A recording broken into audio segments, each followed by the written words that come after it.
Welcome to the Fourten podcast. We are back. We missed a few weeks.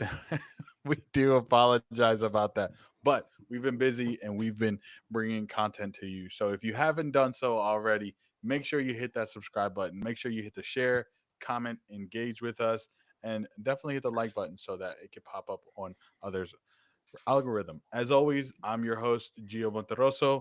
With me is my co-host, Mr. Noah Walker. How you doing today, buddy? I'm ready. I'm excited. We are nearing the end of the Cup season, nearing the end of winter, but where one season ends, another begins. And we are right around the corner, just one day away from the start of our spring season. We got lots of competitions to cover and excited to get into it at long last. Yeah, for sure. I mean, this is, you know, there's so much has happened, and there's so much soccer that's still, or footy, or football, whatever, or football, how whatever you call it, that's coming down the line. We're getting into the thick of it, to be honest, because spring seasons are starting, summer leagues are going to be starting. So let's let's put a little nice, almost a nice little bow on these state cups that have happened over the winter, and we're going to start with. I think we should start with the cup we covered the most, and that's the MDV Cup, which was the final between Ristosi and Christos. Noah, you and I were there. You and I did the broadcast together. What was your takeaway from this game? Well, I could not have been more wrong, to pick against Ristosi to get to that match.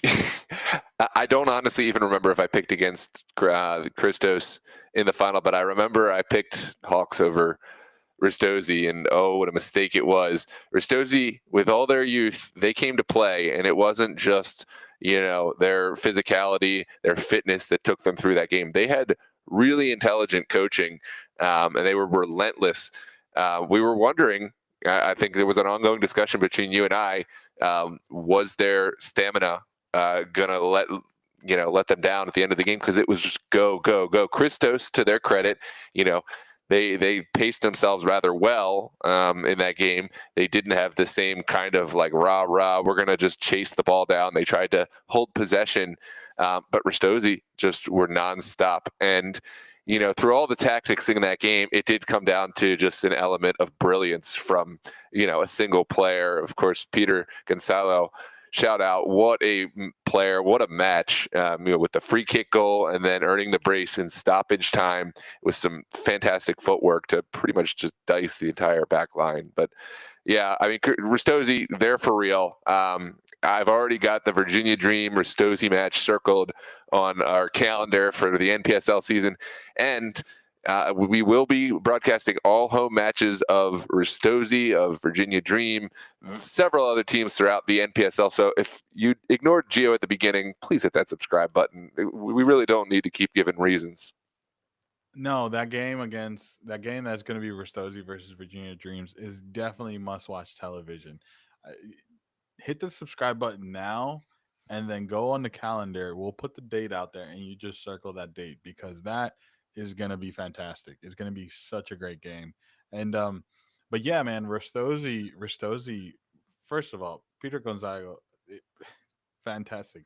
Let me ask you, Noah, which goal was better, the For me, free it's kick? the one from open play. I mean, I Mm, think it was just for a player that I think had played 90 minutes to go, dig that deep to pull out, that level of fitness, and the footwork was top class. I mean, yeah. he was able to take out the entire backline of the most experienced the team that you're going to see at this level. So that's not easily done, and he almost made it look easy. Yeah. I'm gonna go with the free kick though, because like that was a beautiful strike, and it's not, he had a wall in front of him, and he had to get it just far enough from a good keeper. It's not just any keeper, right? And it's like, I mean, you gotta love a good free kick, right? I mean, Yeah. you got to. So I'm gonna go with the free kick, but Christos did fight back, right? They got that one goal from Baker, and it was in open play as well, and Baxter. Sorry, I said Baker. Baxter, and it was a great goal. Just Rastosi just had they just had so much energy in the tank, right? Like Christos didn't have the deep roster that they typically have. They had I think it was like two subs. We saw their goalkeeper take the field, their backup goalkeeper take the field, which I was kind of hoping he scored, You and Tommy just because Potts. yeah, just because like I mean you always want to see a keeper get a goal when they're playing a different position, right? Why not? But Rastosi said not today, and they got their two goals, and that's the second time in the MDV Cup that Rastosi has won it back to back against Christos. So hey, Rastosi's looking like a powerhouse right now. Yeah, absolutely. It's a shame. We'll have a little hiatus where we won't see Rastosi for a little while, but don't forget about him, people. There's something brewing at the Rastosi clubhouse. I'm looking forward to their home arena. So for those that don't know, for the MPSL season, they will be playing at Owens Mills Stevenson, the Mustang Stadium. Uh, it's a beautiful stadium. If you haven't seen it, it's a beautiful stadium. So Yeah. I'm definitely looking forward to broadcasting those games and covering Ristosi.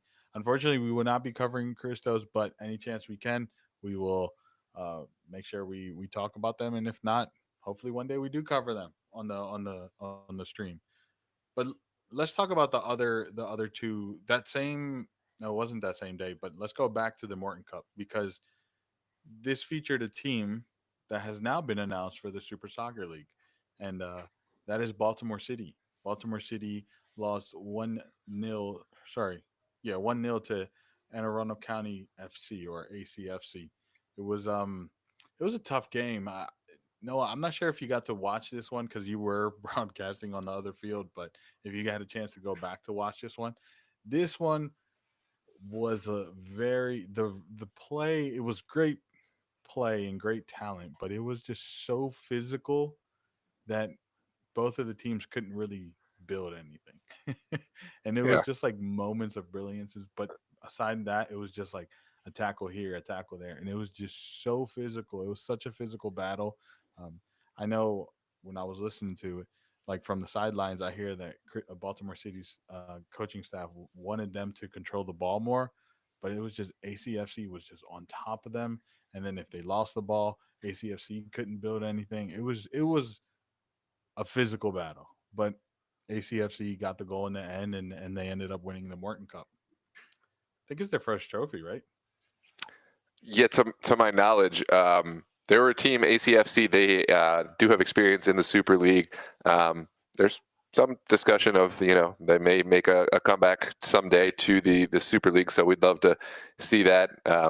Coach Michael does a great job with his players there, but. Yeah, I did get to see a little piece of that game. Sometimes it's like that in a cup final. You just leave everything. It doesn't have to be pretty.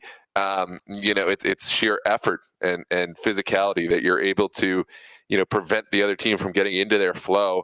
And that energy was matched by both teams who, were like, okay, if I'm not going to have my best offensive day, you're not going to either. We're just, I imagine two guys trying to race one another, and they're just pulling each other down the whole time. That kind of game.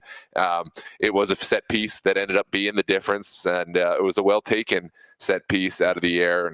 So credit to ACFC. But from a Super League perspective, we could not be happier having a team, Baltimore City FC, that, they're a young team, but they've had great success on the field. And maybe an equal piece to that is what they do off the field, their branding, their community engagement within the city of Baltimore, and bringing together different brands and organizations. I know that I'm excited about it. I know that you must be just buzzing bringing them into the league. Oh, I am. I'm really excited. And here's a little nugget. That day, that game was broadcast in three different bars because of Baltimore City. They had See? um it was just fantastic. Like who doesn't love that, right? Like that's fantastic on their part. They have a huge following, or I should say a huge in-person following, because there was a lot of Baltimore City fans there, and it was a fun time. I'm so excited to have them in the league and looking forward to covering their games. All right, Stewart Cup. This featured. It was an interesting game. It was an interesting game. Christos 5-1 over Das Beer Hall. Obviously, both Das Beer Hall and Christos earned their qualification before this game to represent Maryland in the National Amateur Cup, but we still had a final to play, and it was those two that played it. And two teams that are very familiar with each other. Christos was a little bit more comfortable on the field. And what were your thoughts on this game, Noah? Yeah, for me, I mean, it was kind of what I expected. Das Bureau already did. They had their big moment in knocking out Steel Pulse, and in doing so, they earned their National Amateur Cup or Regional Amateur Cup qualifier bid. So I didn't think that Lightning was going to strike twice. That's Christos's cup. They've, I think, won it every time out of the last maybe 10 years, save for one time. I think maybe Sure Sport won the cup. Maybe Columbia. oh Columbia FC beat no, them. no, Columbia won the Rolling Cup. Was it Was the it? Rolling Cup? It was the Rolling Cup. Yep. Mm. I remember that, and I know Steel Pulse has won also the Rolling Cup last year. Steel Pulse won the Rolling Cup. Um, but I think it was just the 1 year. Someone in the chat, let me know if I'm wrong, but yeah, I'm pretty sure it was Columbia won the Roland Cup. I believe you. Yeah, feel free to fact check me on that one. But Now you're um, making. Now I have to because you just. oh yeah, But go ahead. Go ahead. no, I was just gonna say it was what I expected, and there was a moment in the game right where it did get kind of close once Das Hall struck back, but it was just always a game where Christos seemed to be the deeper team, the better team, and they left no result, and it was a result I think kind of felt more importantly needed to win, coming off that result against Ristosi in the MDV Cup. They were able to reassert their dominance, their claim over Maryland amateur soccer. Um, Although I'm sure they wished that they had another chance to get their revenge in the Roland Cup.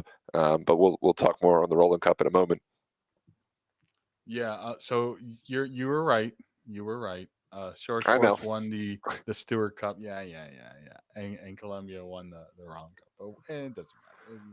It's not here or there. But yeah, it was that game was like a game of two old friends. It looked both the rosters are very familiar with each other.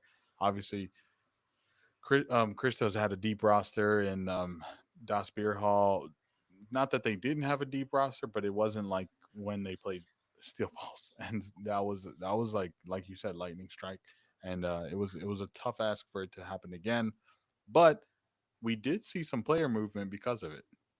We did indeed. A big pickup. Sean Ostrowski just happened to show up on the Das Beer Hall roster in the next match in the Roland Cup.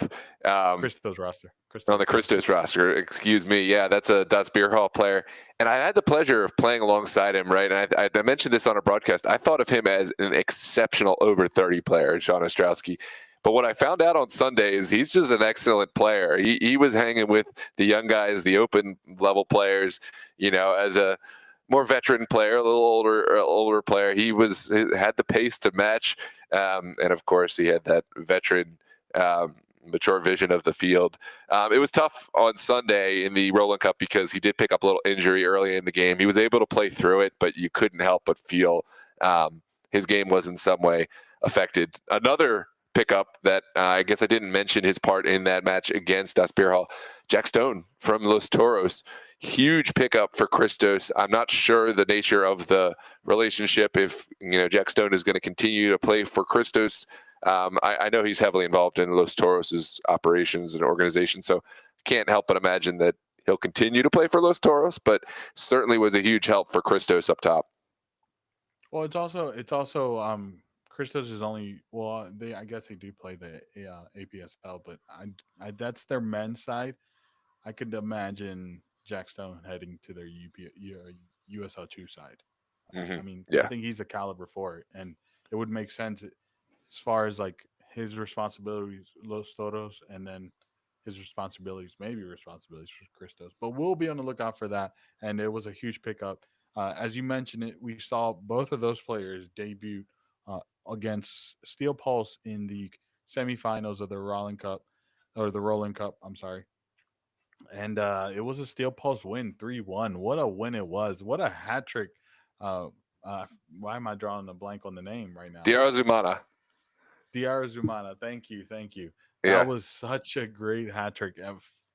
What a game! What a game! What were your thoughts on this game?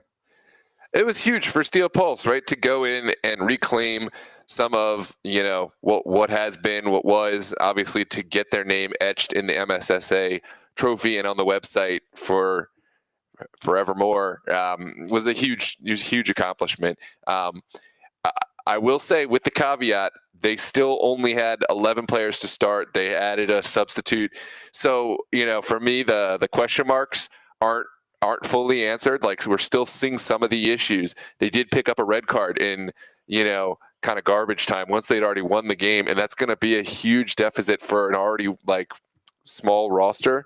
To miss out on Yusuf Nasiri, for conduct that maybe could have been avoided in a game that they had already basically won. So, there's good and bad to draw from this game, but you can't say that it wasn't a huge moment for Steel Pulse, and I'll take that back. I think I said that they won the tournament. Nope, that was just a semifinal. So, but I guess they get to be finalists no matter what.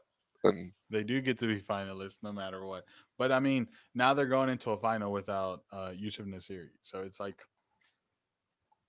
come he's on, what are you doing? such a good player, such a leader, on the ball. It's just an unfortunate, you know, lapse in, judgment, lapse in discipline. But that's Yeah. something that is not the first time we've seen it. Like a lapse in concentration. Steel Pulse, I think, at their best, when they are firing on all cylinders offensively, there may not be a team that's better offensively, right? It's the peaks and the valleys is what kills them, right? Having such a top level ceiling, and then having such a low floor and have such a low basement that has been their issue. But even with all that, I still think the pedigree of the team, the history of the team, is enough to continue drawing players. They do have they have added a great coach and Coach Numfor, who's going to continue trying to put the pieces together tactically. They almost qualified for the U.S. Open Cup, and it would have been two Super Soccer League teams playing in the Open Cup. Virginia Dream will be playing professional side down in Richmond on Wednesday. But how crazy would that have been for little old 22 team Super League to have two sides represented in the U.S. Open Cup proper? Next year, next year, next year. Next year is right. Next year. No, before we continue talking about the Rolling Cup, we have a question in the chat from Sean McCoy. I can't see it. My Sean eyes McEwen. are. I can't. I still can't see it. But I think it says, talk about our deal with New Logic, and are you familiar with GAA Sports? Yeah, Uh, welcome, Sean. Great to have you onto the cast. We are really excited to have partnered with New Logical to help Pat in his new platform, New Logical Plus, which is the subscriber-based model, to help cover more games outside of just the standard, organization to organization model, which is our normal operating procedure. As of right now, the deal is still kind of building towards our coverage of the GAA. Obviously, right now, Pat is covering some of those matches up in the Northeast, up in the New York area, and we'll be continuing to have those matches available live. Now, we are kind of waiting for the green light, waiting for the subscription interest to reach down here for Pat to get the nod that he has enough interest for games for us to cover down here. But I would say within, if not this season, the next season, the fall, or within the next 6 to 8 months, I think we should have matches covered down here. Don't hold me to that, but we're just waiting on the green light. But we do have kind of the logistics set up for us to cover some of those matches, and we're really excited. It's to be honest, it's a couple of sports that I don't have as much interest as I do with soccer, football, but we're doing our homework, Geo. We Yeah, know we have we our went down homework. a rabbit hole. We went down a rabbit hole, and just to be transparent, um, the obviously for both um, Gaelic football and hurling, we it'll be for both, right? And then mainly the teams we would be covering would be Baltimore Bohemians and Washington, DC, the team in DC. And I don't know about Richmond, but that's technically what falls within our area that we're partnering with New Logical. But we did go down rabbit holes. We've continued to go down rabbit holes ever since it was mentioned about these sports, and we've been learning a lot, quite a lot. And it's hurling is a very fast paced sport. Where is Michael Collins' club? Oh, you know what? Michael Collins too. That's in Alexandria. You're right. You're 100% right on that one. Yeah, I forgot about that I one. went down a deep. Michael Collins apparently was a huge proponent of the GAA and hurling. Um, the historical figure, Michael Collins, who I've become quite familiar with through my love of history and going down this rabbit hole. So I'm prepared for hopefully get some Michael Collins matches. And thank you for making that distinction because we had a conversation about that. I of won't let which the people Michael. know who you thought it was. We'll move on. We'll swiftly move on.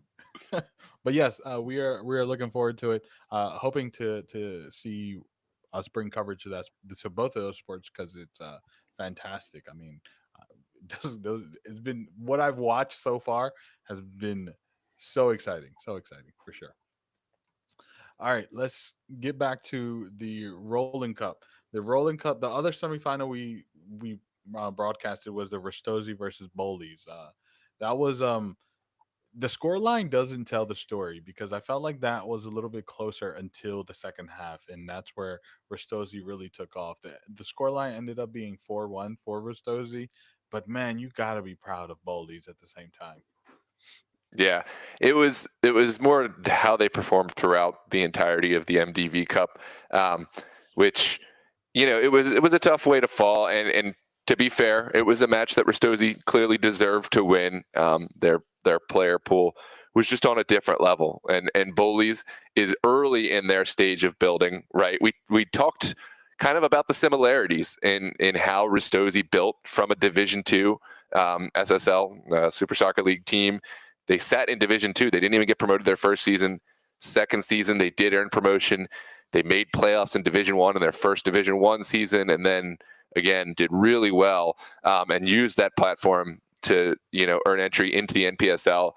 Bullies, they just have the one season in Division Two that they won, and they won forcefully. But I think it's well within expectation that they were not able to beat Ristosi this early in their building. But it was great to see them against teams of that caliber, and I think it was a good learning experience. I know Austin Hyde and the other players on that team, they're going to take the lessons learned from that match against against Ristosi, and of course against Aegean Hawks in the MDV Cup.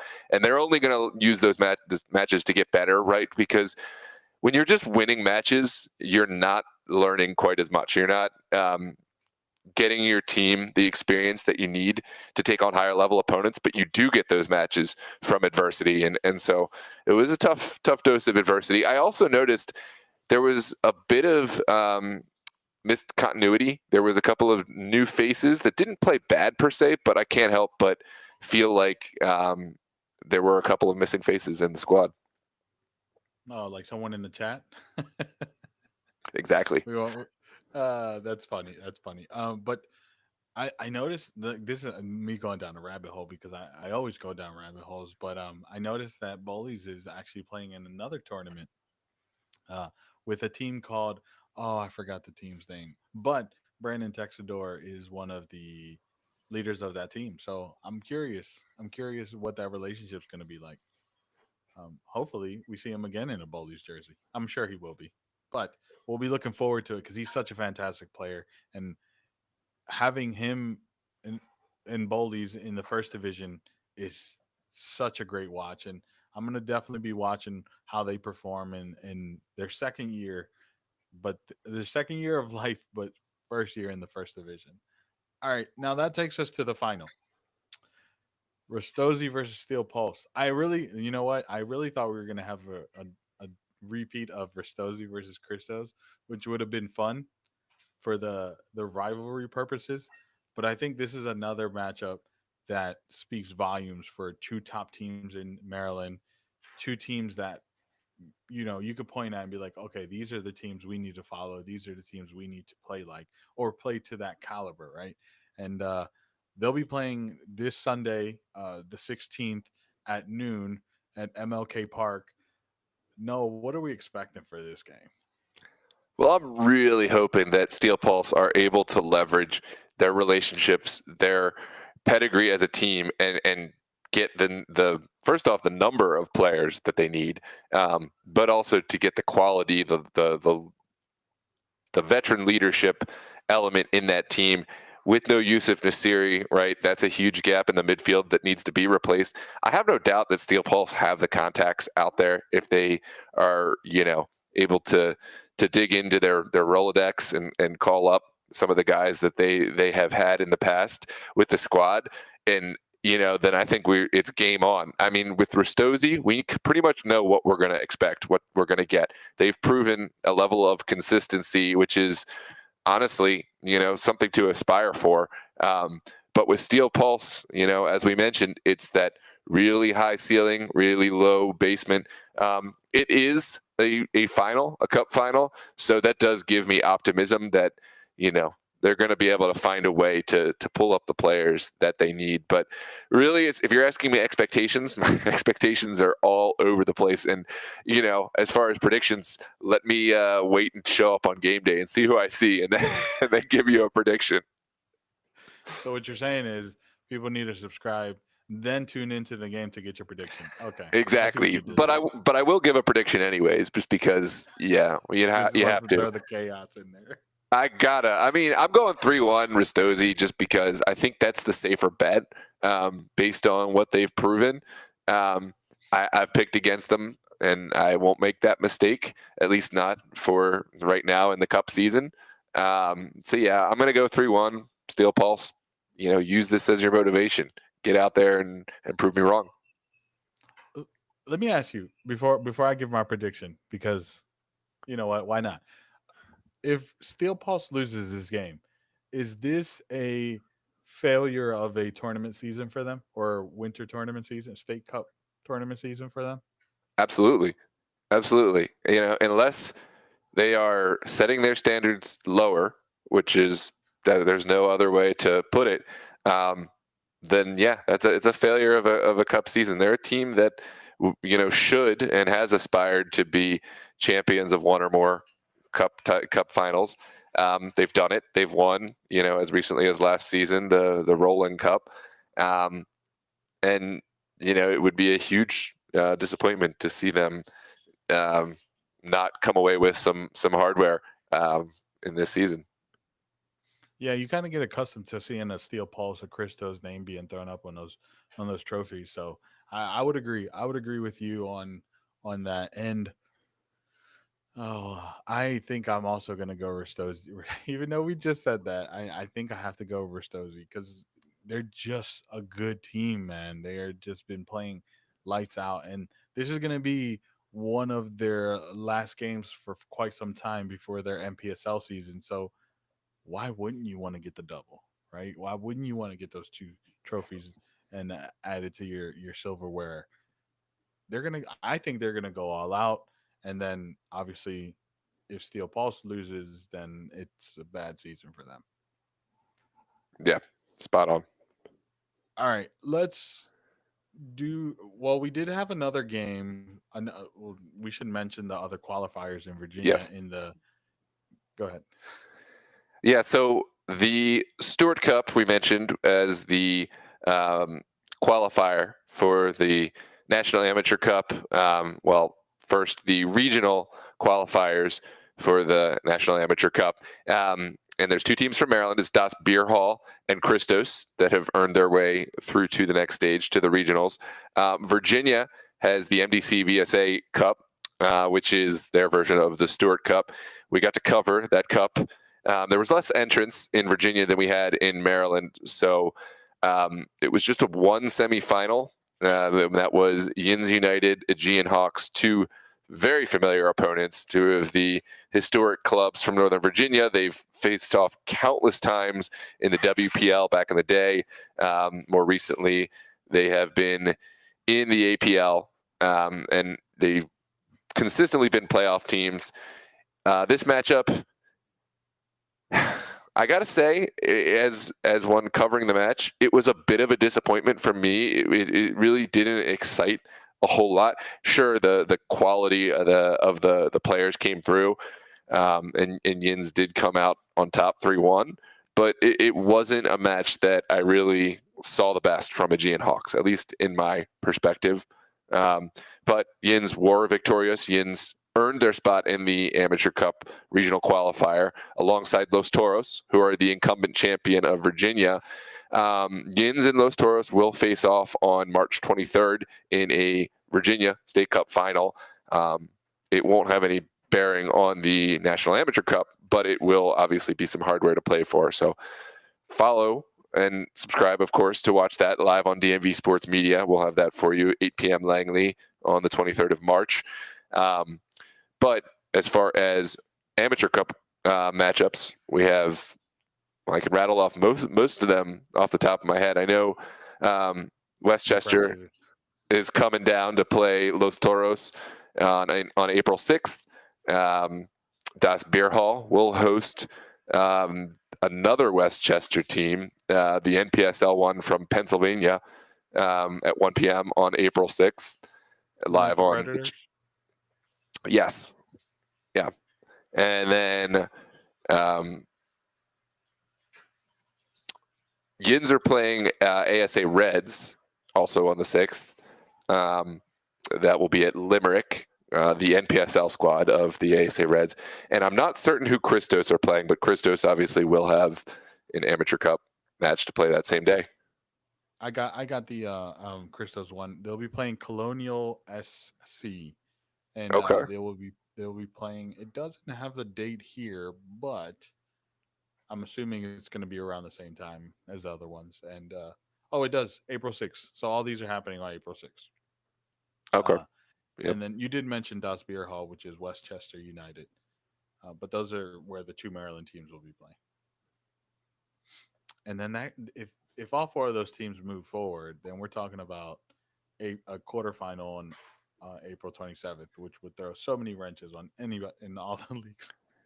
Won't be the first, Playoffs. Geo. Every spring we get into this, and maybe we'll come up with a system that has the leagues in mind. But there's going to be lots of upset teams, because it's within our bylaws that you have to schedule around, and I would anyways. Of course, we want to respect the National Amateur Cup, but it does 100%. get very difficult at the amateur level to tell opponent teams that, hey, you got to come out here on a midweek. You got to come out when you weren't expecting to play and fit an extra fixture in because your opponent is doing well. Some teams take it better than others, but hey, that's the problems that come along with success, and we'll take those problems. So I don't know if you remember this last year. Last year, Christos played Alexandria Red. No referees. Quarterfinals. No referees. And then Los Toros played Lancaster City, moves on to the quarterfinals, and then they played Christos. This year, it could happen again. If Christos moves past Colonials, Los Toros will. If they move past Westchester United, they will also meet in the quarterfinals. Yeah, that would be huge. I think Los Toros would love another opportunity to test themselves against Christos. With a bad taste in their mouth, Christos certainly got the better. It was an interesting match. If I remember correctly, Los Toros scored first, and Christos just answered back with 5 unanswered in the latter stages of that game. So it was a learning opportunity. It was one of those kind of not today junior moments for Los Toros, but they've certainly come a long way since that match, and would love to see that matchup if both teams are able to earn it. Yeah, that would be great. I mean, we're talking about rivalries. Maybe that's one brewing. Certainly. And now, how cool would it be if we saw Yins United play Das Beer Hall? I think that's like two historical matchup, two historical teams playing each other, teams that don't really see each other, right? Well, That'd be they cool. yes and no. They used to see each other almost every year in the over 30 Cup. Um, Right. so they have Forget that that. familiarity, but at the is a whole different stage, whole different level. Some of those players, obviously completely different from the over 30 level, but yeah, that Right. would be fantastic. Oh man, tournament season. You gotta love tournament season. I love tournament season. Let's talk. I think we should before we dive into the Super Soccer League because it kicks off this weekend. If you don't know that, we'll talk about that here in a second. Um, I think we should talk about the Open Cup because that game against uh, Dreams versus Richmond is so big, not just for um, selfish purposes, the Super Soccer League and DMV Sports Media, but just in general for the representation of this area. Because I mean, you have two Virginia teams that I mean, DMV for me is the soccer bed. I don't know what they're saying about Cincinnati or Ohio, but this is a soccer bed for me of the United States. What is your take on that game? Like what how big is it? Huge. I'm biased. This is my favorite competition, the Lamar Hunt US Open Cup. But I think it's the favorite tournament for a lot of people because what it represents, right? It represents history. It represents meritocracy.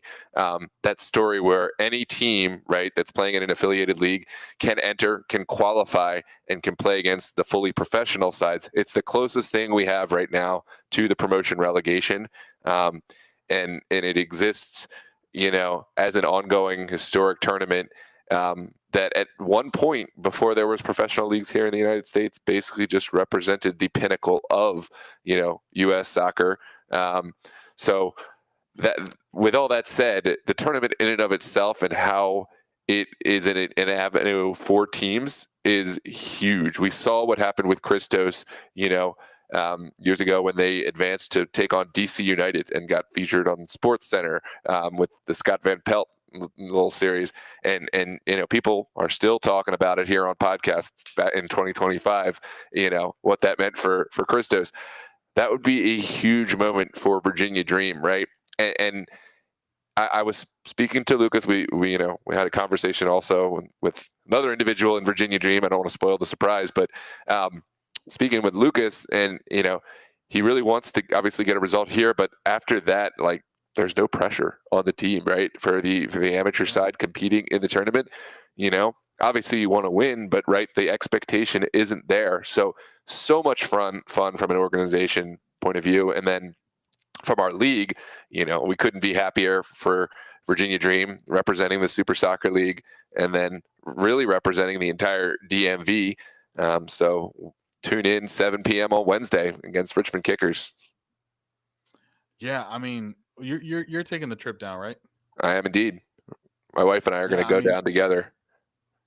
yeah, you gotta you have to. I wish I could make it, but just having dreams go down there and represent the league for the league it means a lot, right? But then also, like I was saying, for the amateur side, I mean, we talk about Christos all the time, but a lot of people learned about Christos because of that.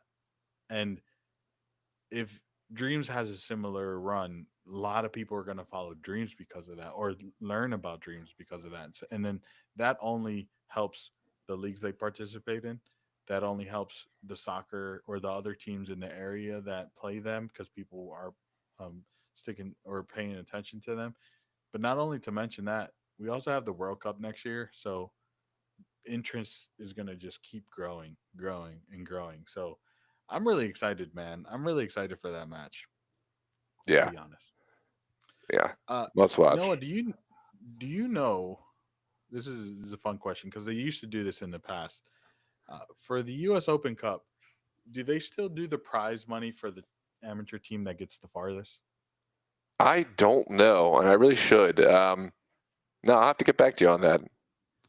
Because I was looking it up now. I was trying to look it up now, but I remember they used to do like a $20,000 like reward to amateur sides that advance the furthest. And I don't know if they do that anymore. Which, if they do, that's something to play for.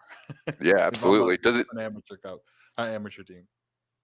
does it does it get split if several teams get eliminated in the same round? So typically, I would say it used to be, it used to, right? If that was to happen, but it rarely happened. Typically, it would be like one or two teams that advanced the furthest, and um, it was like kind of like of a performance bond that they would get because of their advancement. And I think it was only 1 year where it got split between two teams. Every other year, it was one team got it. Well, it's going to be a little different this season in that amateur teams aren't playing one another in this, this Yes. round. All amateur teams will get a professional side opponent, which is great for the competition. That's why these amateur teams you know, are joining the competition to play against and test themselves against professional sides. But it may make it harder to, distance, specific teams. I don't know. That's just my thinking, but could be interesting to see. Yeah, I mean, we'll do some research and we'll follow up with our findings. All right, let's kind of focus on the Super Soccer League. Super Soccer League. The the last time we had this conversation, the lay of the land is a little different from the last time we had this conversation. So, Noah, if you don't mind, let's go back and lay out the teams. And if you're not following us on Instagram, you definitely missed this. But we posted all the team lineups. But if you don't mind, Noah, can you take us through what the team lineups are for this year? Let's start with Division 2 and then go Division 1 Virginia, Division 1 Maryland. Yeah, actually, Division Two, as far as new team announcements, is the most exciting because you know, right in Maryland, that's the only way to get to Division One is through promotion. So we had some really strong teams enter. Returning in Division Two will be Slancha, who just narrowly missed promotion. They will kind of set the bar as a returning team in what the standard is for Division Two. Just behind them, Etihad FC also had a strong season. They'll be back. Peru United and NPC Football will be making a return. Each of them brings a little something unique. NPC and Peru United do really well on the youth side, bringing young players to test themselves against the veteran players. And then we have some new sides. We had Touch Kings join. They'll be fielding a UPSL side as well as the Super Soccer League team. The Touch Kings is a great Columbia area team that is really strong in the community, have some top level players, really experienced coaches, and we're excited to see what they bring to the Super League.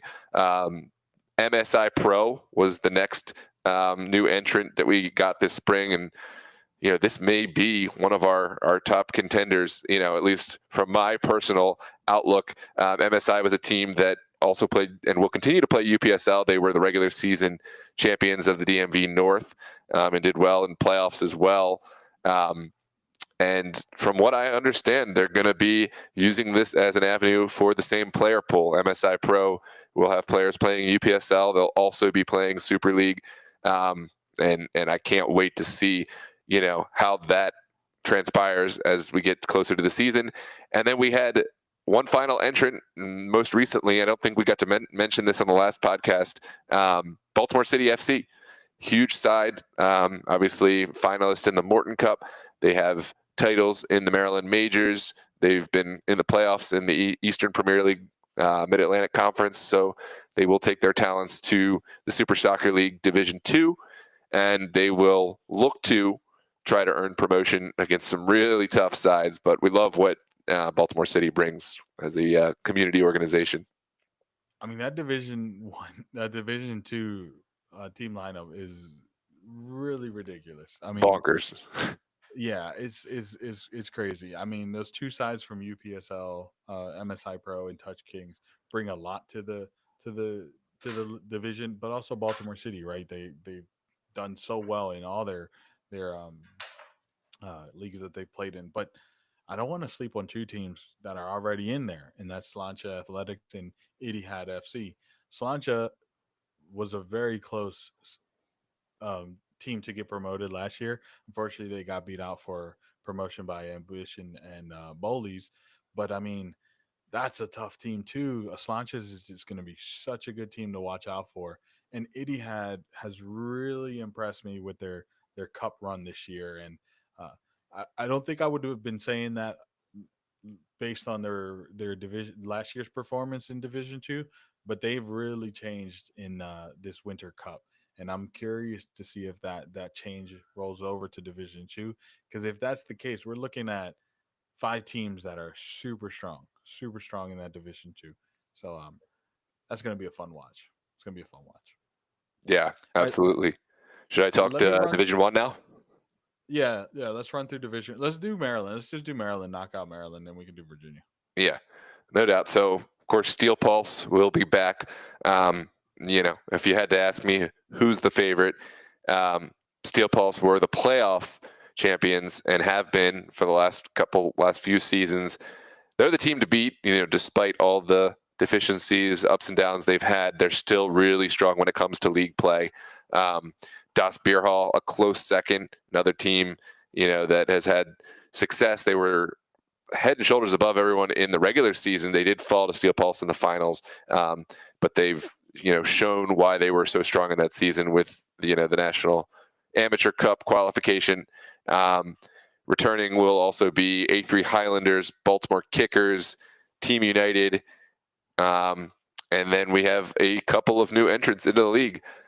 We mentioned Bowleys and the historic, kind of run, maybe not historic, but really encouraging cup run. They were a last-minute addition to the MDV Cup, and they more than held their own, advanced through group play, and had a really strong showing in the quarterfinals and in the Roland Cup.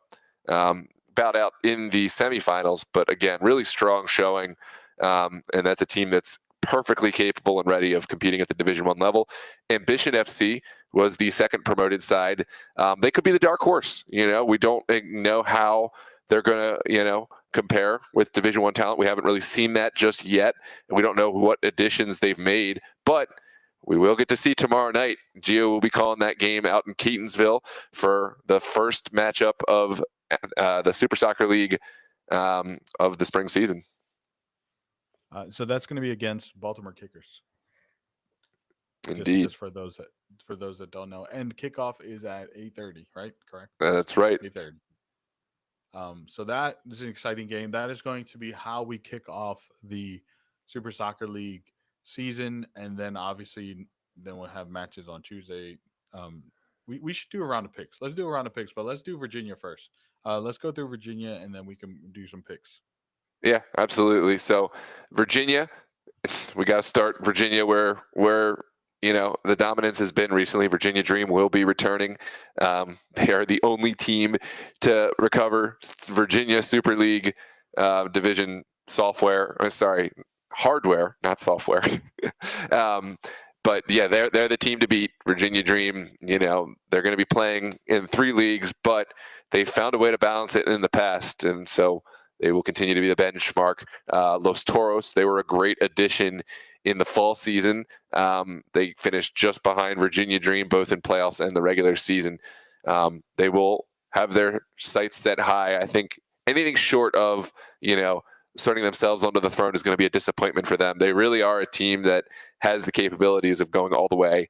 The other 2 returning playoff teams were Alexandria United and Doratus. Doratus also joined the UPSL, but will continue to play in the Super League. They're definitely going to be coming back with a beefed up roster of really young players. North Stars, another strong team that has made playoffs in the past, just missed playoffs this past season, but will look to turn heads. LAIFC, they'll be a team that just joined last season. They'll be returning. And of course, Blazers, the final returning team, will look to turn some heads. The final team and the newest of the Virginia Super League teams is Esperion, which is a team we had the pleasure of covering in the MDV Cup a couple of times. They made it out of the group stage, and they were defeated by Christos in a hard-fought match, but they really showed a good account of themselves against the top competition that you're going to see in the amateur level. They're a team that has played the last few seasons in the American Premier League, and they're poised for a breakout season. They have added coaching staff. They've added, organizational measures, the things that, you and I have talked about behind the scenes as really important for what a team needs to be sustainable and to compete at the highest level. So we're excited to see Esperion coming in. By the way, a lot of these teams in Virginia and Maryland will be doing multiple leagues, but Yeah, that's correct. Toros is also doing 3 leagues, which is wild. Yeah, Toros is still playing APL. That's where they've had a lot of success over the last several years. They're obviously playing the Super League, and they've entered the UPSL. And I, on the surface, it seems like, wow, that's a lot to take on. But I've spoken with their management. The reason being is, right, players are going to continue to get as many matches as they can, play at the highest levels that they can, anyways.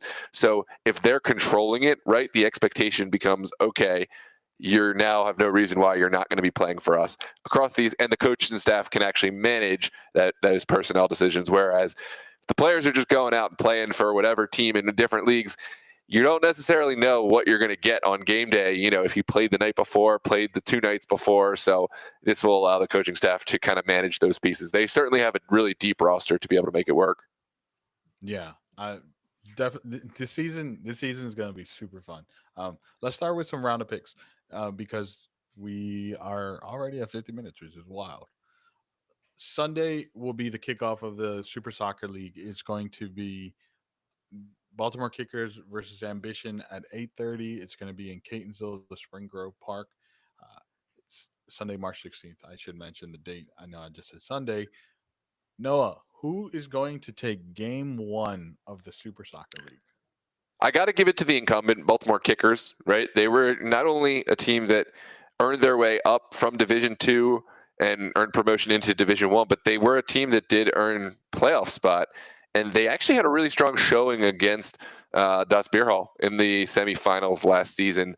Obviously, this was a bit of a disappointing cup campaign for the Kickers, but I think bringing it home to Catonsville and defending, your spot in Division One from week one against a Division Two team. This is where you draw the line and say, hey, your season goes through us, and just reassert some of that success that got them into Division One in the first place. Yeah, and also they did play the Winter Cups. Not everything went their way, but they did have some great showings in certain games, and Ambition has been off. So for that reason alone, I'm giving it to Baltimore Kickers as well. And then we turn our attentions to Virginia because Virginia is going to be throughout the week. We'll be back hopefully either Friday or Saturday for another podcast run where we can do the rest of the games. But we have 3 games during the week, which is going to be Tuesday, March 18th. Kickoff at 9 p.m. is going to be Dorados and Blazers. Who is taking the opening game for the Virginia Conference? I think from what I've seen, Doratus is poised to have a really successful season. Right, they've leveraged their entry, not only into the Super League but also in UPSL to showcase themselves. And they've added some new pieces, added some new players. I know they had a scrimmage against Virginia Dream, and Virginia Dream seem to at least respect what the Doratus team has been building, and so that lets me know everything I need to know. Doratus is poised to have some success this season. I do know that Blazers likewise has been adding pieces, looking for coaching, managerial staff. So I think that they're looking to raise themselves out of the doldrums. They're a team that has struggled to, get out of the bottom of the table, but I think that it's going to be tough in week one against a really strong Doratus team. I'm gonna. I don't want to agree with you, but I have to agree with you on that one, just based off of the voucher that Virginia Dreams gave us, right? Because like that, if they're saying they respect what they're doing, obviously they showed them something great. So I'm gonna also pick them. Fun fact about Blazers: before I saw their team logo, where I would just hear their name, I always thought it was like Blazers, like on fire, until I saw their team logo and it was a dress code. I absolutely love it. I just Yeah. gotta say, I absolutely love it. All right, let's move on to Wednesday, March 19th. We are going at 9 p.m. kickoff. It is at Bryant High School. It is going to be Esperion making their debut versus North Stars. By the way, who have split from Berryville FC, so now they're just North Star, not North Star Berryville. But FYI, um, who's taking this game? I think this is where we split. This is where we're going to split, and you may be surprised by my answer, right? This is a matchup that's going to be exciting. I won't personally be able to watch this one live because I'll be down in Richmond. Maybe I'll check in on my phone as the Virginia game ends. I'll watch it Uh, for you. yeah, you'll watch it for me. These are two sides that, because they've played in different leagues, right? They've shared a lot of players, over the past. Obviously, now players going to have to make some decisions and decide where they're going to play, and that's only going to add more fuel to the fire. It's going to be a lot of friendship rivalries on this one. I think Esperion actually, take this one. The reason I'm picking Esperion is because North Stars have traditionally struggled early on in the season, right? They have had some really poor showings in the first match of the season. They usually are able to kind of pull it together as players realize the urgency and what's expected. But just based on the precedent for how they've come out in some of these first matches, I think Esperion is a team that they know the task at hand. They've looked at this league and said, okay, well, we better bring it. So I think that because of that, they'll come prepared, and I think they'll take care of business against North Stars. So here. Originally, I was going to say that Spirion was going to take it, but then you went and changed that on me.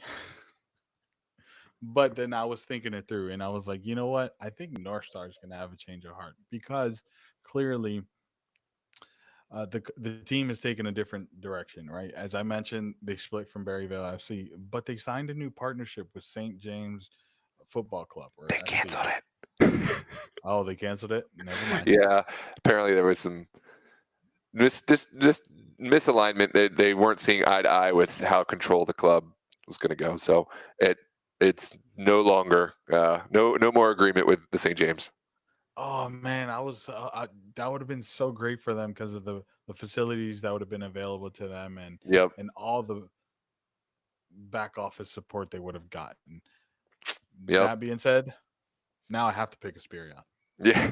because North Star is going through some rough times right now, right? Organizationally, off the field, I mean, and we all know for as much as you want to say it doesn't impact on the field stuff, it might impact on the field stuff. It does. It always does. So Yeah. I'm gonna go Asperion. Yeah, and I'll say, I know I picked Esperion. I'll say counterpoint. The only thing I could see kind of working in North Star's favor, right, for this one, or a big factor is Esperion did just knock out North Stars from the MDV Cup, right, in a match that North Stars, all they needed was 1 point to come away with, the advancement Yeah. out of the group stage. Kind of a shocking performance, shocking disappointment in that match.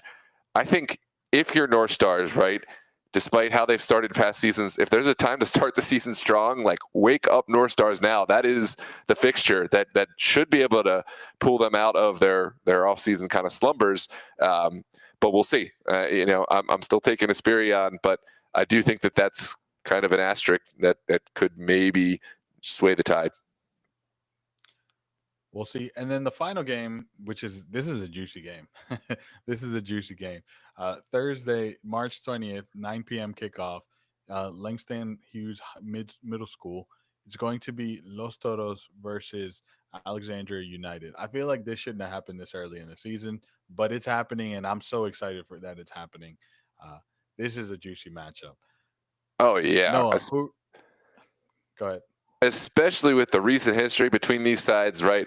Los Toros, they absolutely beat up on Alexandria in the semifinals of the Super League, or the Virginia Super League, in the fall, 5-1. Crushing defeat for Alexandria United. More recently in the MDV Cup, Los Toros were able to pull out the 2-1 victory. That was a lot closer, and it was a better showing for Alexandria. Honestly, it was their best showing of the MDV Cup, and an otherwise kind of disappointing Cup series. But I think this is going to really set the stage for what we expect from both these sides, right? It's by no means going to make the season. Things can go up or down, but we're going to see what the expectation is for Alexandria, right? Who we've seen great things from before, but we've also seen some really, really shocking poor results. I'll let you pick first on this one and maybe say your piece, but I have a pick in mind for which way it's going to go, and it may be not what you expect. I mean, it's really hard to pick against Los Toros. Let's be honest. Like it's really hard to pick against them, and obviously I'm not gonna do it. I'm gonna pick Los Toros, but there's some things that need to become clear for me. Right, one is how they haven't been really on, except they're gonna play not this Sunday, but next Sunday a tournament game. Besides that, they haven't been doing. They were on the Maryland. They were in the MDV Cup, but outside of that, that's it, right? And then the Jack Stone question: Yep.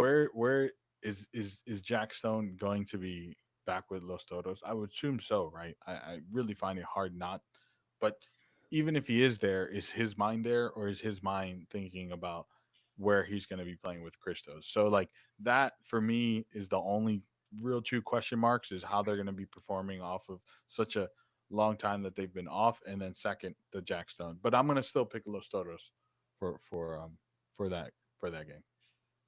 Yeah, I'm gonna go draw. I'm going 1-1 draw. I think that Los Toros, for the reason that Los Toros are gonna size up their opponent, and they're not going to take Alexander United as a threat because they've had such high degree of success against them.